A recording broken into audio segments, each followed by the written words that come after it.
Well, we have some stuff to talk about in this episode number 56 of the Queen's Connection, a production of Patent Sports Creative, the second one of 2025. It's been a couple weeks since we've done an episode, but now we got some juicy topics to chew on. I am your host, Andrew Patton, joined by the co-host, Corne Hogeveen. Corne, like I said, a couple weeks, some moves have been made, some moves haven't been made that are gaining headlines. So this could be a very interesting episode we got today. Yeah, lots to talk about. I think until uh, when we got closer, there were some moves that we could talked about because without the moves from the last, I think 4 days or so, if I remember, if I'm correct, there would be one guy we would probably talk a long time about, or not one guy, but also what happened after that one guy. But now we have some more guys we can talk about. Yes, definitely a familiar face is back. I guess a familiar face is now in the Mets bullpen, but it was pitching against the Mets for many years. But obviously, the headliner is the Pete Alonso, uh, I should say, lack of contract talks now, allegedly. Um, the Mets kind of gave Alonso a bit of in his representation, if you want to call it an ultimatum, I guess you could call it that. That hey, we need an answer if we think we're going to get a deal done, or if not, then we gotta move on with our off season. And it certainly seems like, as of right now, anyway, the Mets are moving on with their off season. The reported deal that the Mets had out there for Pete Alonso, I believe it was the New York Post that reported this, was a 3-year deal in the 68 to $70 million range. I think initially they said there weren't opt-outs. It was just a straight 3-year deal, but I think someone came back and said there were opt-outs after each year. So kind of a Bellinger-esque deal. That part might not be correct. I just heard that. I don't know if it's true or not. Um, but doing the calculations on that, because of the math wizard that I am, if you won't even call me that, that's definitely not true. If the Mets did, if the Mets gave Alonso or did offer Alonso 3 years, $68 million, I used the low end number. That's about 22.666666 blah blah blah blah blah million per year. So if you look at the first baseman contracts in Major League Baseball, that would put him at the number 5 spot because it would bump him above Matt Olson of the Atlanta Braves, whose AAV is $21 million, and now first baseman Bryce Harper, who's making 25.384 blah blah blah million with the Philadelphia Phillies. So obviously no, the Scott Boras, who is representing Pete Alonso, he's looking for a lot more. Uh, Probably years, I would say, is kind of a big thing because I think Alonso, I would assume anyway, would probably want a long-term contract at this stage in his career. He's now on, as we like to call it, the wrong side of 30.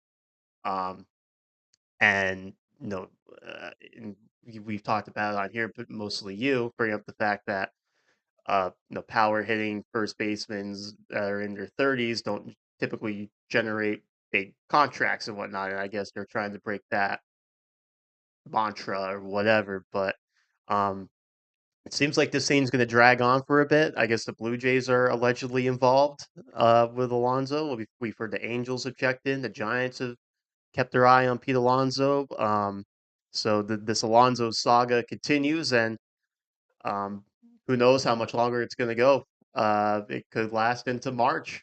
I mean, I don't know at this point. It just seems like it's going to take a while for this Alonso thing to resolve itself. Yeah, the Mets and Pete Alonso weren't close enough for to make that move right now, I would say. Is the Mets offer fair? Probably. Do I think Pete is in the wrong, or Pete and Scott Boras? We have no clue how much Pete knows about the negotiations. Uh, mostly it's an agent thing. So are they in the wrong to not take the deal? I don't think they're necessarily that much in the wrong. I think there's still reasons for Pete Alonso to look for more. One of the premier power hitters in the game, especially if you go 3 years. I think that's a pretty safe bet for a guy like Pete Alonso. I know the 5 to 7 years on the deal is very risky for a guy like Pete Alonso. But if you're talking about 3 years, I still think you can get enough power production to warrant a 3 year deal. So I understand both sides. I'm not mad or anything at the Mets. I'm not mad at Pete Alonso. I see a lot of um, or one way or another on the internet. Um, People or fans that say just do it, Stearns, and other fans saying Pete Alonso is greedy. I mean, I wouldn't blame Pete Alonso after the years he had and after the numbers he put up to maybe expect a little bit more than a slight upgrade over his final arbitration salary. But it's what the market is, and I think we have seen that other teams went differently to fill their first base void. I doubt that um, the other teams you mentioned necessarily would go closer to the Pete Alonso what he wants than what the Mets offered. It's probably going to be around that range for Pete, which eventually could not work out for him. I could also see him getting a new 1 year deal, which I also don't think it's necessarily in Pete Alonso's favor. So it's a difficult offseason for Pete Alonso. Unfortunately, as a fan, I don't like to see that. But on the other hand, I think we have been fairly harsh on what Pete Alonso's value is, and I think eventually it shows that we were on the right spot in that department. So that's good. I think we have said it all year, and right now we see that all uh, baseball GMs think the same way as we did. So good job on us. And I like the point you made there at the beginning of your at the beginning there. You talked about people are mad at or they're upset with Alonso or they're upset with Stearns. They're taking a side, whatever. This isn't just like the New York Mets are undervaluing Pete Alonso thing. It's the 31 other teams in Major League Baseball that are, if you want to say, they're undervaluing Pete Alonso. Like no one in the no front office is going to come close to what initially Boris and Alonso wanted at the beginning of free agency. So it's not just the Mets that are, if you want to say, are you know, no, digging their heels in. They're not willing to negotiate or come close to what Alonso's asking price is or whatnot. Like it's everyone in Major League Baseball. This is if someone had valued Pete Alonso that highly, he'd be signed by now. On January 19th. No, he wouldn't be a free agent anymore. So it's not just the Mets that are you know look at Pete Alonso and say, you know what, 5 years for $27 million a year. That's not really our. We're not going to go shopping in that aisle. The no the Boston Red Sox, the New York Yankees, the uh, Arizona Diamondbacks.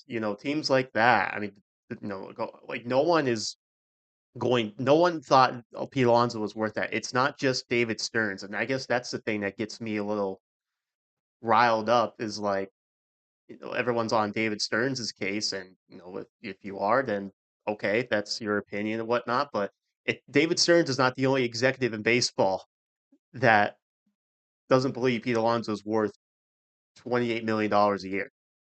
So, and at this point too, I mean, I know Stearns has only been running the show in New York for 1 year, but the guy's got a proven track record.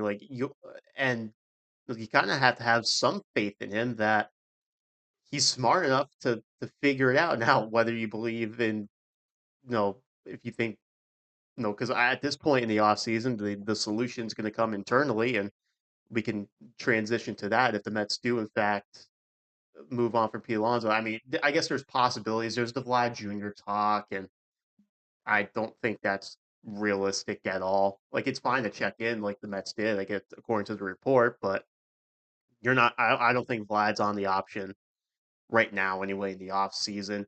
Um, do they make a trade? Because obviously there's nothing really on the free agent market for first baseman. Those guys are gone.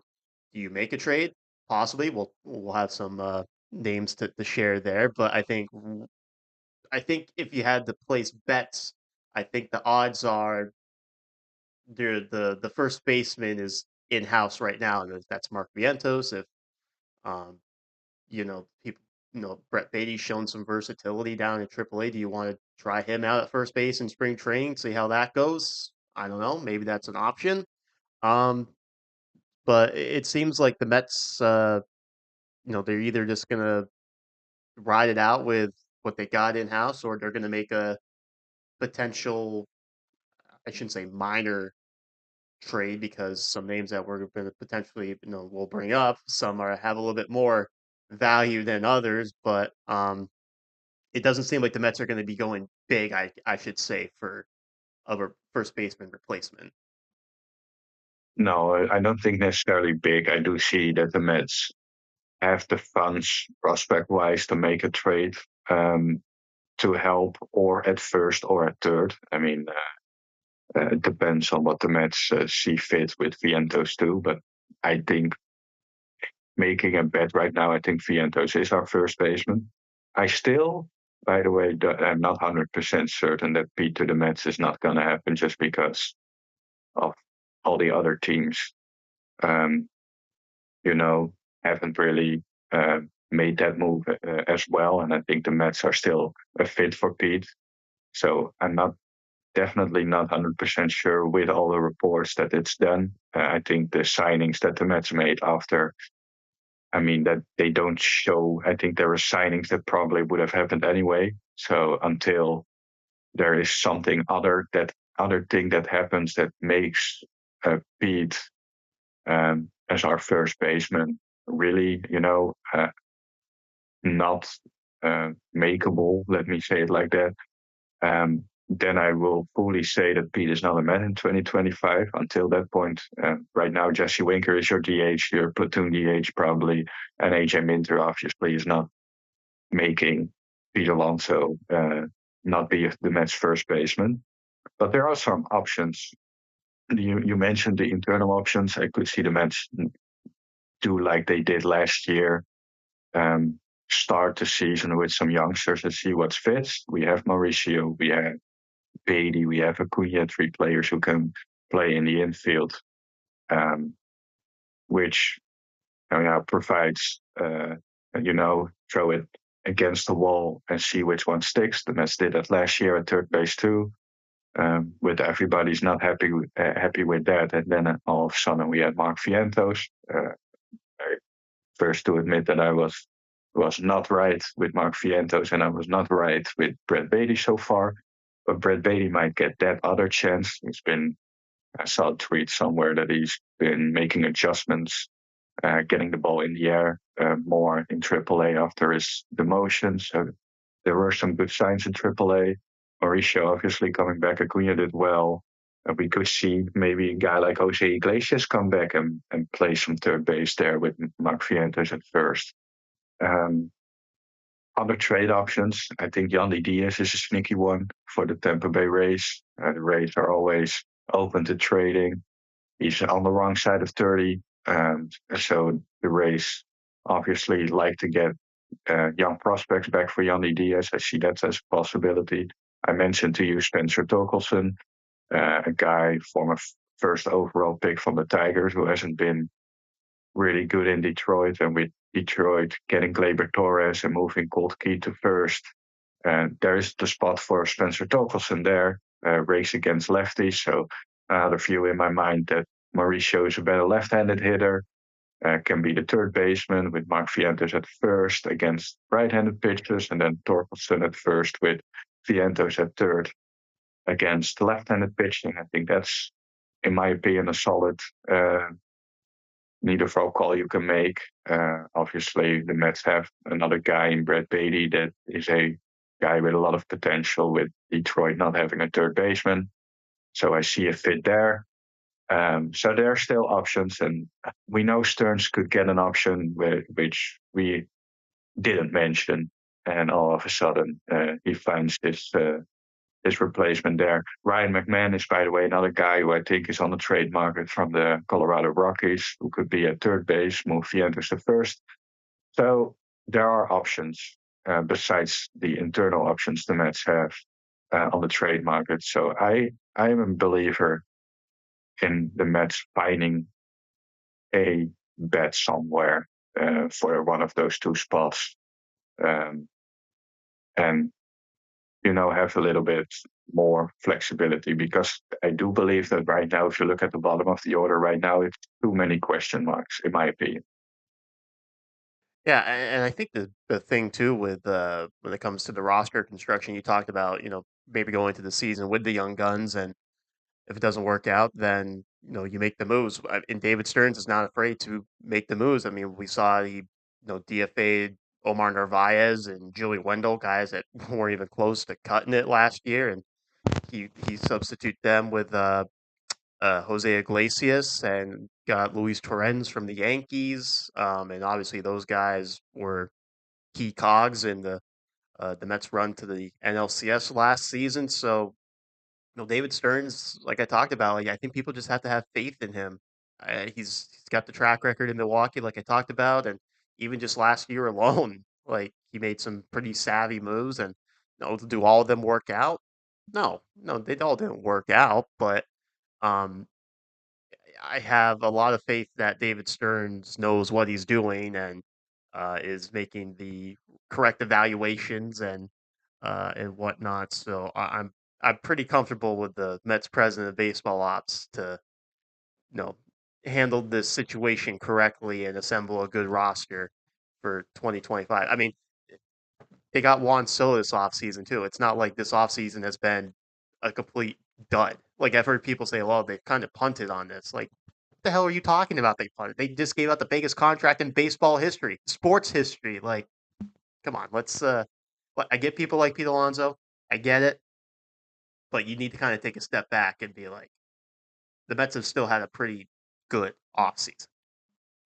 They have a great offseason. Obviously, I think it could be better, and I think there is room to make it better. I think that's the main point. But Stearns fans think with their heart, and Stearns thinks with his head, and that I think that's the main um, difference. I think if we didn't have Pete Alonso's NL wildcard race home run, I think a lot of people wouldn't cry about Pete Alonso. So one at bat shouldn't uh, make a difference. Obviously, Pete Alonso has his plus. I think he's a power hitter. He still hit 34 home runs last year, so that's no knock on Pete Alonso's ability. But you have to be smart, and that's what Stearns does. And to me, that's the main difference between us as fans. I think we try to think smart, but we still have somewhere our heart involved in our opinions. I think a good GM doesn't.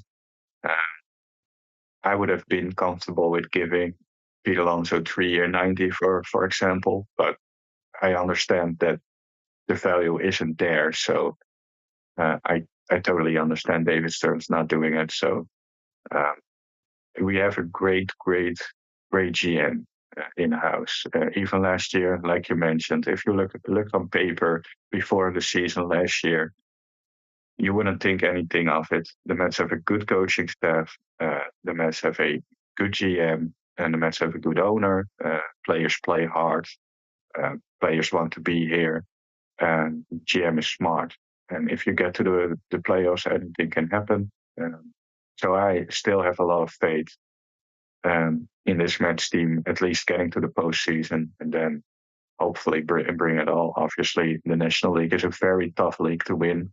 Uh, so let's be honest, there are a lot of great contenders there. If the Mets were in the American League, I wouldn't have any doubt that the Mets would be American League champion. In the National League, it's a different story right now. So, but this team has the potential to be really good. Is it that good on paper as the Dodgers? Obviously not, but I think the Mets can make their money's worth. Juan Soto, don't forget people, Juan Soto is the main difference that came in uh, for Pete Alonso. We said on the spot that they probably won't sign both uh, eventually, although it could still happen if it might be close. And if you make the choice between Pete Alonso and Juan Soto, it's clearly who's the better player. And Juan Soto is a major upgrade with the bat over Pete Alonso. No knock on Pete, but Juan Soto is just out of this world.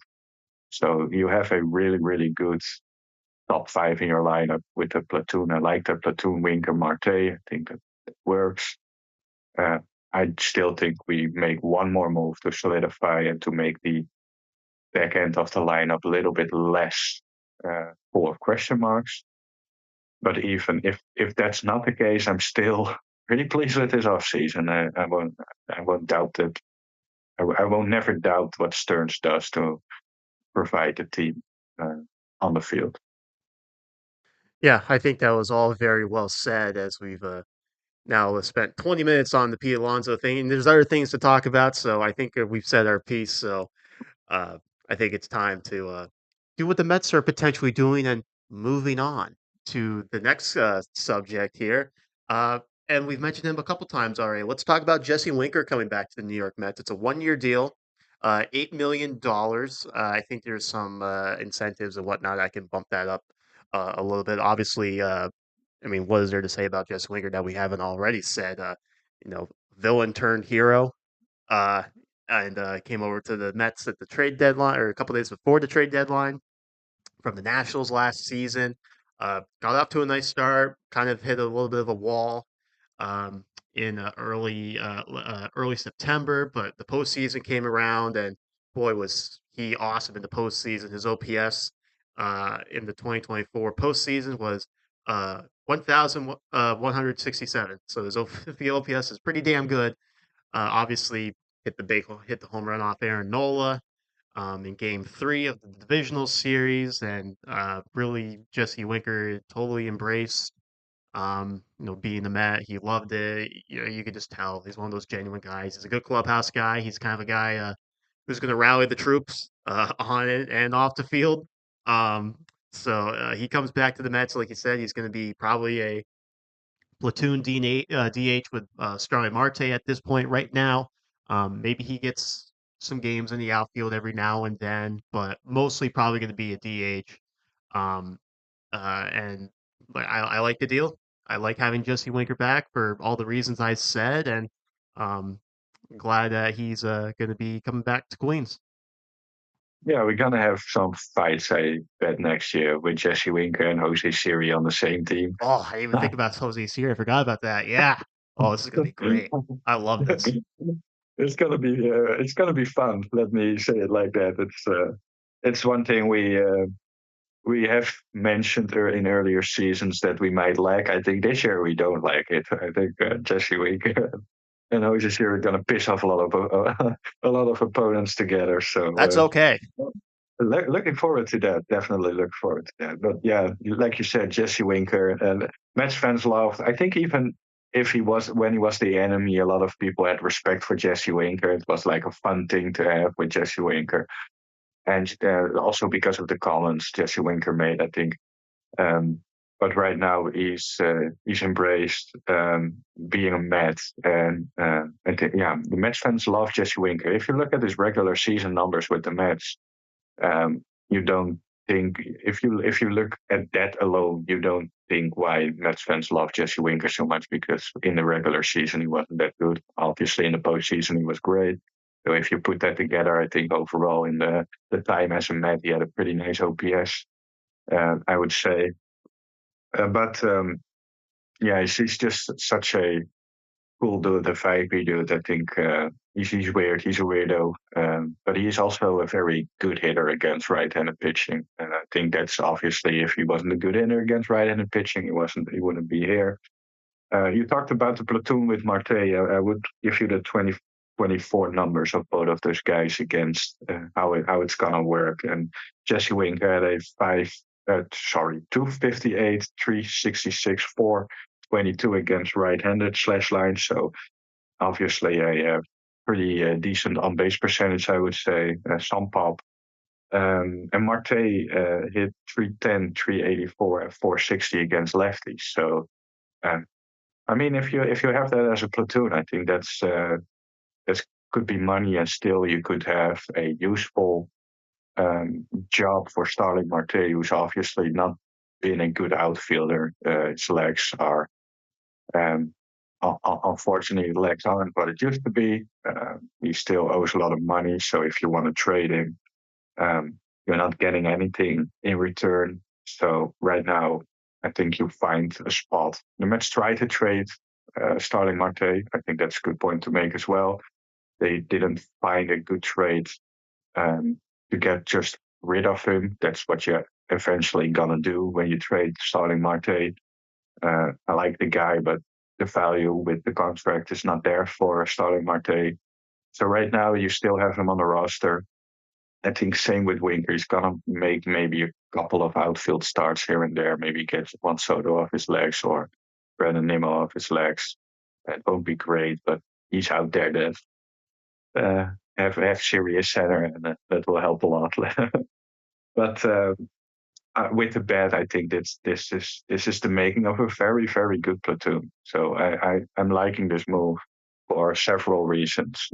Um, like I said, you have a new job for Starling Marte, and he can be useful in that role too.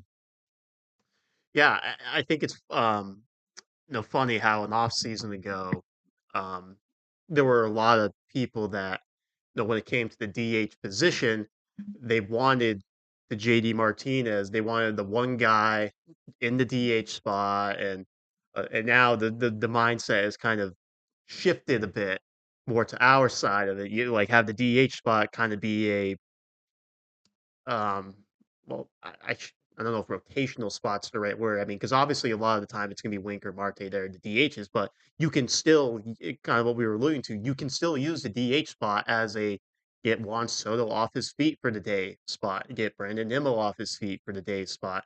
I mean, obviously, is Winker a stalwart in the outfield?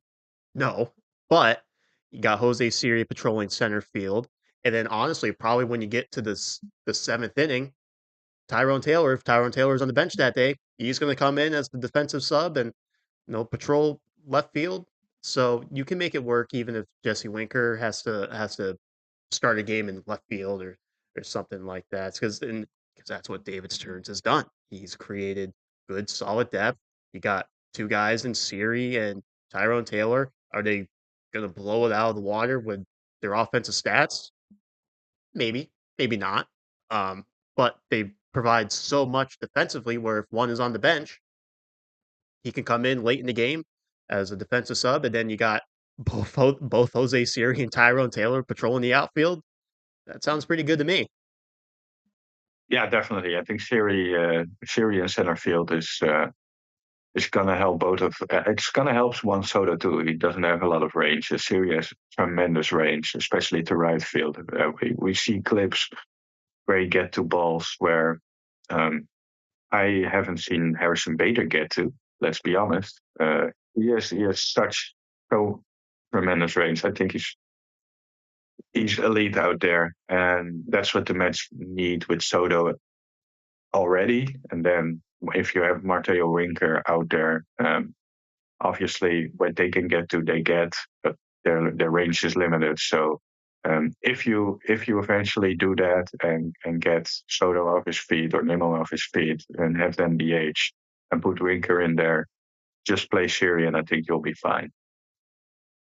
And Well, like you said, good point with Tyrone. I think that's probably even if Tyrone starts in center field, Tyrone Taylor is pretty good out center fielder too.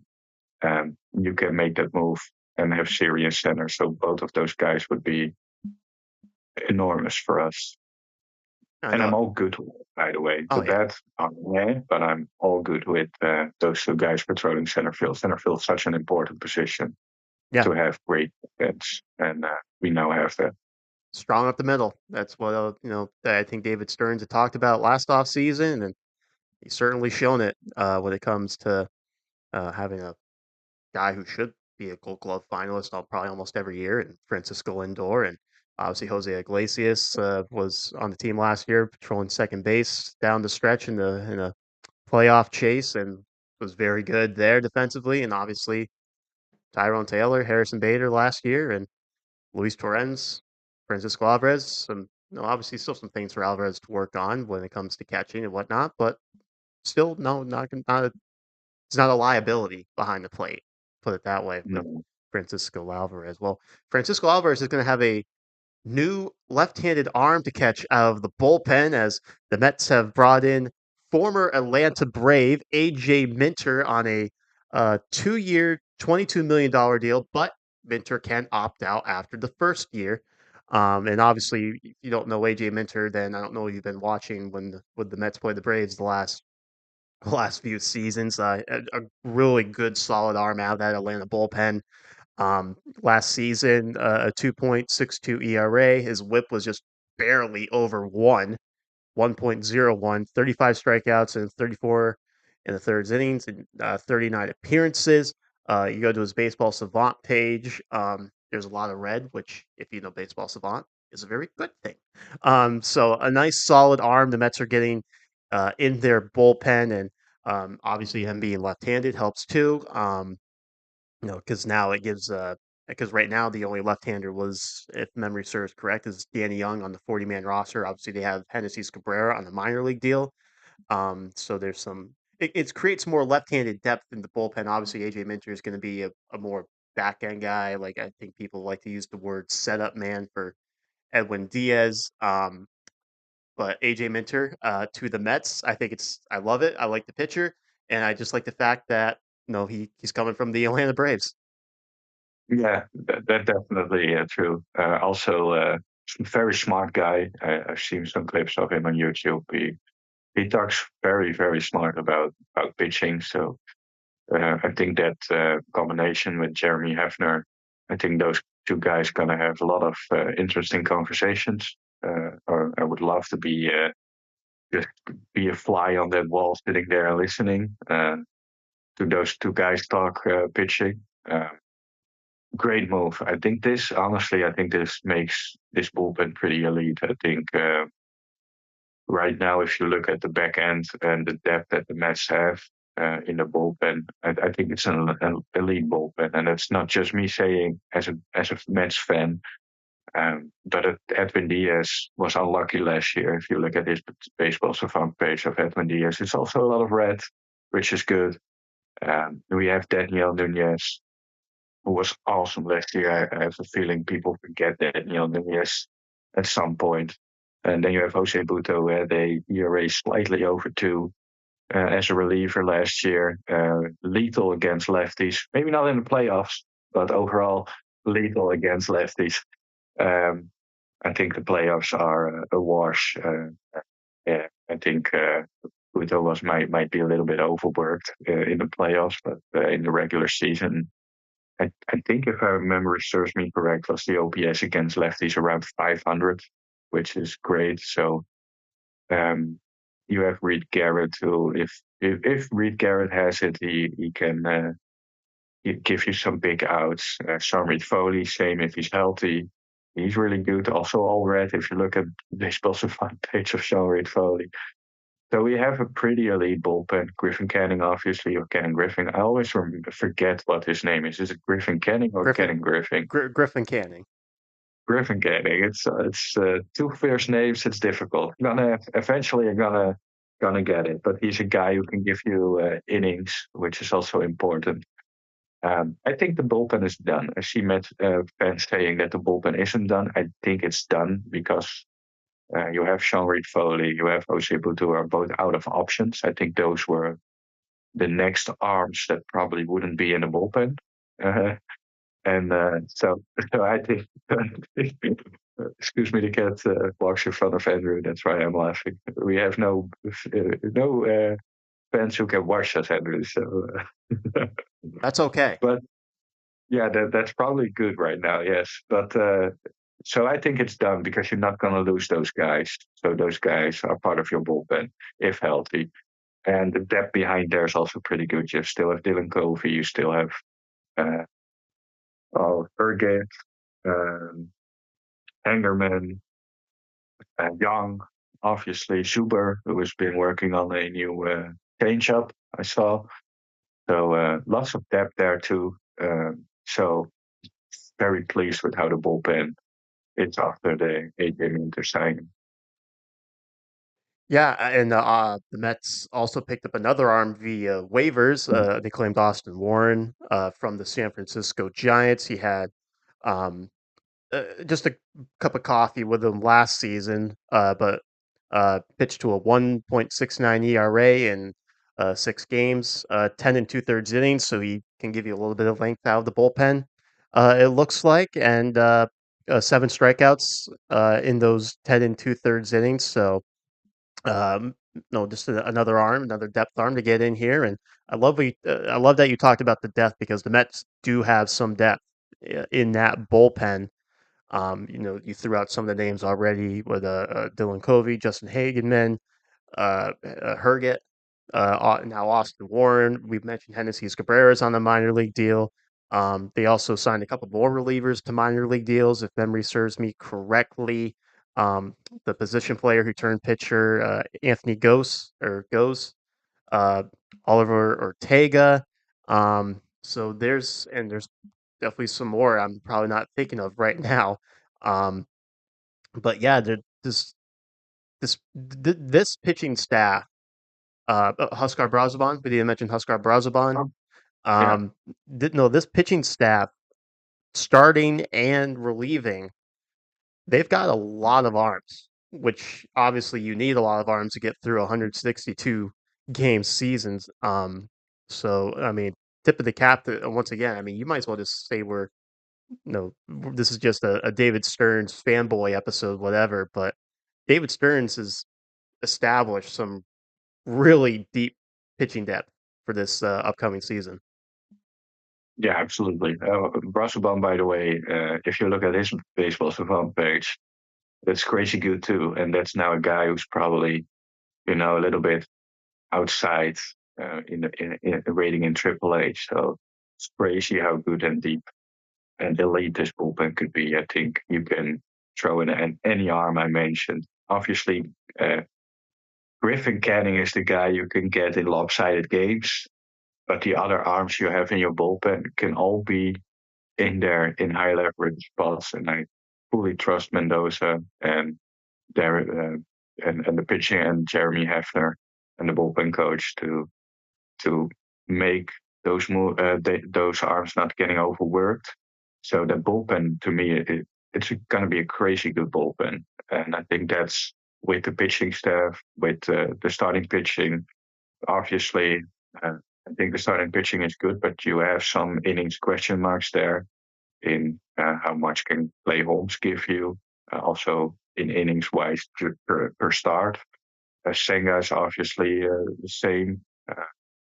I think Salmanaya is probably the main guy you have right now. Pitched a lot of innings in the second half with his new arm slot that got him deeper into the game. So that's not necessarily a concern. But overall, you have a good and deep bullpen behind that starting rotation that, in my opinion, makes that starting rotation a lot better. If you get five, maybe six strong innings from your starting staff with the offense, you are in a good spot. But because the bullpen is elite, so um, like I said, I think it's done. I think moves gonna be made, but it's more on the offensive side. I think they're gonna be one more bet. However, to make that bottom of the lineup a little bit more strong. Um, but overall, this team is turning out to be a dangerous team. Maybe not on paper. On paper, people would say it's light, but I think this team's tough to beat. Yep, if you have good solid depth, no, it definitely helps you out, like we talked about for a 162 game season. And like you said, could be some more moves on the offensive side. I think if the Mets do, in fact, are moving on from Pete Alonso, I think a good veteran infielder would be a good pickup, which brings you back to Jose Iglesias, which you mentioned earlier. I think that's definitely going to be on the table. Could definitely help solidify the bottom part of the line. Now, is he going to hit like 340 like he did this past season? No, I don't think so. And I think it'd be very unfair to Jose Iglesias if you put those expectations on him. But he is like a career 280 hitter and whatnot. So I think it's fair to expect that he would kind of play more to his career averages um, than what he did last season for the Mets. But so maybe that's a direction they'll go in. Um, but also, they've got some good positional prospects. Ryan Clifford, who obviously I'm a big fan of. I think that kind of maybe is playing a little bit of a factor into this Pete Alonso stuff that no one's really talking about. Um, but yeah, it'll be interesting to see how the rest of this offseason plays out. Another I think we should note that the international signing period uh, was just a few days ago when the Mets just gave out their biggest signing bonus for an international free agent ever, giving it to Elian Pena from the Dominican Republic. $5 million, I believe it was. Like I said, the biggest deal the Mets have given out in the international free agency pool. I think it was funny to hear about this on SNY the other night. I was watching the Baseball Night in New York. They had former Mets GM Zach Scott on the show, and they asked him about it. He's like, we were talking about Elian Pena when I was there, and he was 12 years old. So this guy's been on his radar, on the organization's radar since he was 12 years old. Obviously, 16 years old, signing with the Mets. I've heard the bat comparison to Rafael Devers, which obviously that's a pretty good bat to be compared to. So now, obviously, the thing with these international guys, mostly, is it's going to take them a little bit to develop and until they get reached the big leagues. So, like Francisco Alvarez, I think he was 2015 signing, obviously, and he, it came up a little bit. Was he a little bit later than 2015? There was someone I feel like they signed that was kind of big in 2015. I'll go look it back and whatnot. But the point is, that with these international free agents, um, there are the rare exceptions. Some guys come up when they're 20 years old and whatnot, but it'll take Pena a little bit to develop and whatnot, but it's definitely a prospect to be excited about.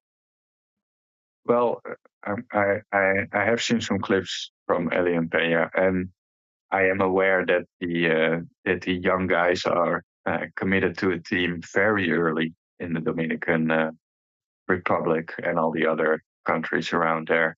So it's no shock to me that Zach Scott. I hear a lot of people saying that this is the Stearns move. I said to numerous people, it's probably already Epler, but already, you even said it, Zach Scott, who already had the connection with Elian Pena. These moves are years in the work for these kind of players.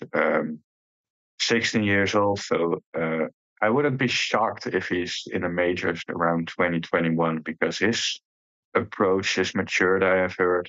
His swing is very nice. He has a nice, powerful, smooth left-handed swing.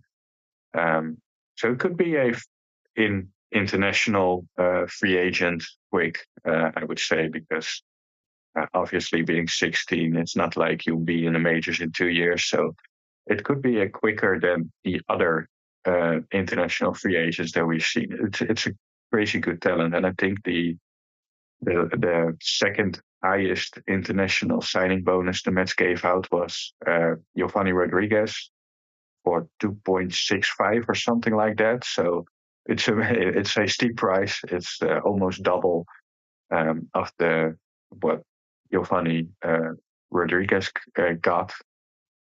So I'm excited. I'm really excited. I think in the end it could be.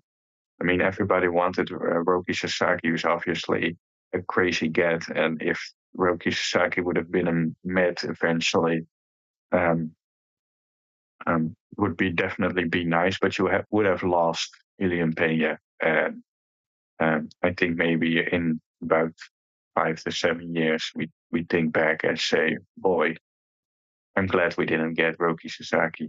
And we got that's a very early statement I make, by the way, because if we still do this in 7 years, Andrew, we're gonna get back to this clip 7 years ago. Corne saying maybe in 5 to 7 years, we would be very happy that Roki Sasaki wasn't the man and we have Elian Pena. I've heard, I have a guy who I follow on Twitter who tags me at times with my Twitter handle. You probably see him around those tweets.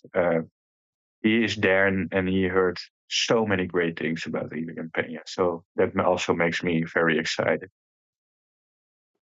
It was Andres Jimenez who signed in 2015. That's who I was thinking of, Andres Jimenez. But even still, with that, like you said, he didn't. Jimenez didn't debut until 5 years later. Francisco Alvarez was 2018. He debuted in 2022, so it's about 5 years later. So that's if Those these those guys are quick. I yeah mean, you have guys like Daniel Nunez who is 27 and makes it to the majors. So those are the just for everybody. That's those are the early guys that come across. The Juan Soto's, the yeah Francisco Alvarez's, Jimenez was also pretty quick in terms. They are all very young when they made it to the majors, and that's not definitely not a given. yeah. Well, it's going to be interesting to see where Pena slots in the Mets' top prospects. It seems like we'll wait from Top 10. MLB Pipeline. That's the one I use the most. I think it's the most Mm-hmm. trustworthy one. Um, and I can't remember. I thought I was seeing like I think their next update one's going to be like in March, if I want to say that. If I think I'm correct, sometime around there. So it'll be interesting to see where Elian Pena slides into this Mets prospect pool that has some decent prospects in it. Guess which spot will we get? Do you think? Uh, I I'm gonna say, do you want like an exact spot or like a range? Like No, how an exact spot, you Henry. want an exact spot? How about number 7? Oh, I was gonna say 8. So we are pretty close to each other. Okay, well we'll see. I was definitely gonna if you said range, I was definitely gonna say like 6 to 10. So, um, Yeah, but yeah, yeah, but that's boring, Andrew. well, Now we have a new contest for each other. Who was closer to the eventual Alien Pay spot in spot on the the top? well, another thing that we, like you said, we can go head to head against and have bragging Yeah. rights for. And but if people are interested in the Nets' top 5 prospects as of right now on the MLB Pipeline page, it's Brandon Sproat, Jet Williams, Drew Gilbert, Ryan Clifford, and Carson Bange. Those are your top 5, and I believe all of them are on the top 100 list as well. So Yeah. maybe I don't know if it was MLB No. Pipeline or is it Baseball America, Yeah. but I definitely remember seeing like all 5 of them were Yeah. in a top 100 list. I think it might have been Baseball America. Wasn't Jonathan also there at some point on one of the top 100 lists? Somebody had Jonathan really high. I think he's 10th in the pipeline, but He was number 10 in the pipeline. Yep. he's gonna reach the top 5 next year. I'm high on Jonathan. Yeah. Yeah. He's definitely obviously last year was a year that Bud burst onto the scene and really established himself as a legit prospect arm in this organization. So obviously we're going to be very excited to see what Jonathan does in 2025, as we are with any of other prospects that's in the Mets organization. We will definitely be keeping an eye, and we'll get back to those minor league quote unquote Oh, wow. minutes when the season gets rocking and rolling. So we have to wait a little bit until we get there, but still some potential moves to be made this off season, and we will obviously keep you updated on those when we can, as we will put a bow on this show for today. So, Mr. Corne Hogeveen, we thank you for joining us as always, and we'll talk to you next time. Yes, talk next time, buddy. It was a fun show and very curious what the Mets are going to do. Yeah, I was trying to think of something like smart ass to say before we sign off. I couldn't think of anything, so I'll just keep it nice and clean for you. Smart as to me, or Yeah, I wanted to be. wanna Yeah. I wanted to be a smart ass to wanna you. be? Uh, all right. Well, try. I couldn't think of anything, so I decided to Uh, just let go of the rope on that one. But this has uh, been episode number 56 of the Queen's Connection, a production of Patent Sports Creative. Make sure to like and subscribe wherever you're listening on Spotify or YouTube. And make sure to follow us on social media, Facebook and Twitter. or X, whatever you want to call it. Elon's website. We'll call it Elon's website. We thank you again for listening, and we will talk to you next time here in the offseason.